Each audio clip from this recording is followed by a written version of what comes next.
2 апрельде телекеді олғын книгасының күні танықтылша. Пістің қазынада тізің бұ өлікінің тарханы 1943 жылдың сығара пастылша. Ол ар шат ұзынды ирткін олғын книгасының неделезінде олығыз қызажақтар қынғын авторларының туғасқыныр. Республиканың олғын библиотекасы кішік қығырғыжыларға үйдік қынығы программы темнеп салған. Иде 10-шы школаның 4 кластер үгіренжелері оға шапсық алжаларының туғастылар. Олығыз қызажақтарына писатель Кир Булычевтың матырлары Алиса Селезневаның Пашка Гераскин удырланыр. Олар тұстың келген алжалар олғанырына ипіркі шершаяны кішігдің алы олғылып қайрылерға үгреткінір. Олығы кішік көлер суғларына, аймық өзімдер ағыстырына, аңқұстырына, шедербин артысылары амғы тұсты болғаны кізінің өн пөгінерінің пірсі полшатқаны танықталған.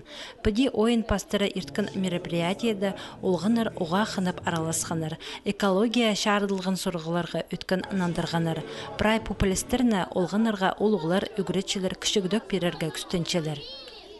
Мероприятиялар хостыры пістің бұл темаға выставка темнеп салғыз қайды, аймақ басқа книгалар Чиршаяның ары, аңқұстырдың ары, көзідімге аңқұстыр шеткен книганың ары, қызыл книга қайды олғаныр біліп аларлар, атанызып аларға шарир аңқұстырдың қайзылары шетпірікшілер пішірісінің.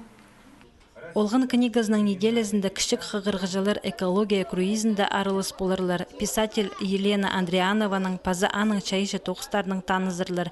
Өдік бүкінеді Республика Ассамблеязы марығының салттары иделер. Анды ширшаянға қынырға пазы аны қайрылырға үгіреткен книгам тіп ең артық сочинение пасқан олғаныр адалар.